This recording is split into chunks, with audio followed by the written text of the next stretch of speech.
you work in the industry, you work in the mental health industry. Right. But in that time period of 16 to you becoming an adult and working in the industry, what happened with cannabis to you in that space?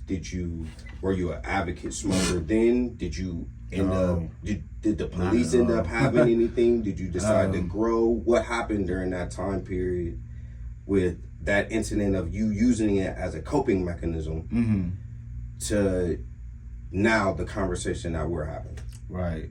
So even though I used marijuana at 16, I was very involved. I wrestled, I ran track, I shot put, I played football, I got all A's and B's. So I was this stoner. I was this pothead in high school, but I remember making a joke with my friends because it was like a group of athletes. We used to smoke and, we played sports. We used to call ourselves the elites. We're the elite athletes because we'll go smoke some weed and then go to track practice and run miles, So I was very high functional.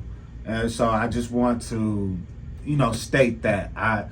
And so I did use a coke, but I was still very engaged, a good student, academics, all those things. And then so my first real job ever was in mental health. And at the time, marijuana was illegal. And I was 19, 18 turning 19. And it was kind of obvious that I still smoke weed because I was this young kid with long hair, I look like, I look like Bob Marley or something. So off the dribble, you're being judged. And when you're young, you don't even think about people judging you or whatever. You're just like, you're just kind of being you, and you in your bubble. You authentically you. And so I remember my boss at the time, I had a boss and a manager, and my boss was like, man, all the clients love Jovan, and his paperwork is great, but it's just something about him.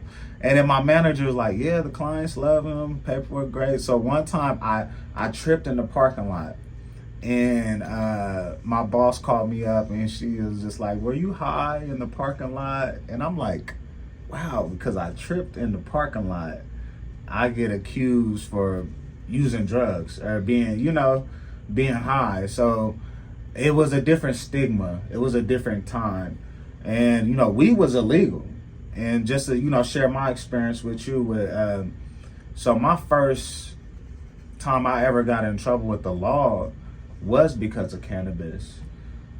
As an adult, there was a killing of a police officer on Nellis and Stewart and CC's Pizza. And I remember the next day, it was my brother's birthday.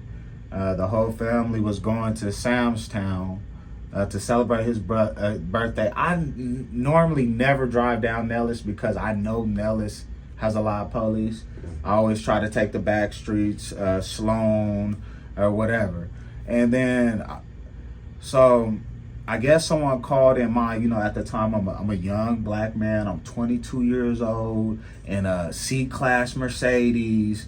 I think the Mercedes like maybe a year or two old, driving down Nellis. And that's suspicious to someone.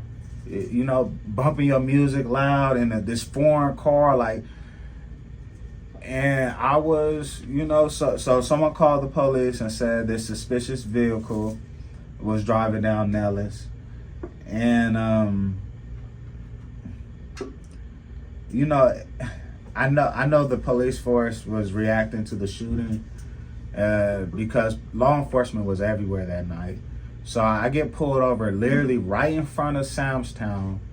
And my whole family is there. My brother's there, my mom's there, like everyone's there. It's like I'm just out here trying to celebrate my brother's birthday.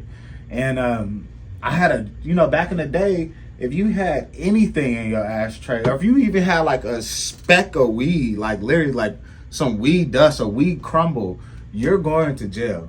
Like, you are going to jail. And that was like a real concern being a young black, in Las Vegas. And like, we often forget that was a real reality not too long ago. What year was this? So this was 2014. Okay. So that's 10 years ago. Mm-hmm. So maybe I am getting old. But look, if they could roll back abortions, they could definitely roll back marijuana rights.